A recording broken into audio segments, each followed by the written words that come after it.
বলিউড তারকাদের ব্যক্তিগত মুহূর্ত সবসময়ই থাকে নজর কাড়া। তবে এবার আলোচনার কেন্দ্রে অজয় দেবগন ও কাজল। সম্প্রতি মা ছবির প্রচারে মুম্বাইয়ের একটি ইভেন্টে হাজির হয়েছিলেন এই তারকা দম্পতি। কাজল ছিলেন ছবির মুখ্য চরিত্রে, অজয় প্রযোজকের ভূমিকায়। কিন্তু তাদের পরস্পরের আচরণ নিয়েই উঠেছে নানা প্রশ্ন।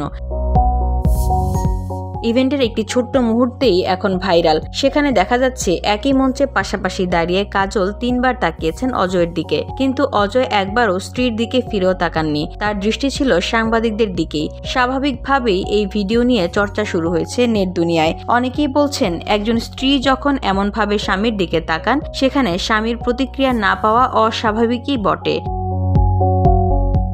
কেউ বলছেন এটা শুধুই মিসকমিউনিকেশন, আবার কেউ তুলেছেন অজয়ের অতীতের রসায়ন প্রসঙ্গ। ঠিক সেই সময়েই সামনে আসছে অজয় ও টাবুর পুরনো কিছু ভিডিও ক্লিপ, যেখানে তাদের দারুণ খুনসুটি, হেসে গড়ানো মুহূর্ত, এমনকি টাবুকে চুম্বন খেতে দেখা যাচ্ছে অজয়ের গালে। এমন স্বাভাবিক প্রাণবন্ত বন্ধুত্বের ছবি অনেকের কাছেই কাজল অজয় রসায়নের তুলনায় অনেক বেশি প্রাণবন্ত।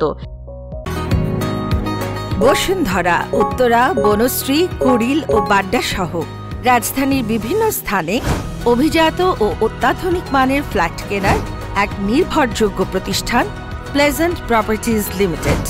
তাই আপনার স্বপ্নের আবাসনের জন্য আজই যোগাযোগ করুন। Pleasant properties limited, where destiny matches eventually। একজন টুইটার ব্যবহারকারী মজা করে লিখেছেন, এটাই স্বাভাবিক, বউকে অনেকে ভয় পান, বন্ধুর সঙ্গে বরং মজা করতে স্বাচ্ছন্দ্যে। মন্তব্যটি মজার হলেও অনুরাগীদের একটা বড় অংশ এখন দুই সম্পর্কের তুলনাতেই ব্যস্ত। VOD Bangla news desk.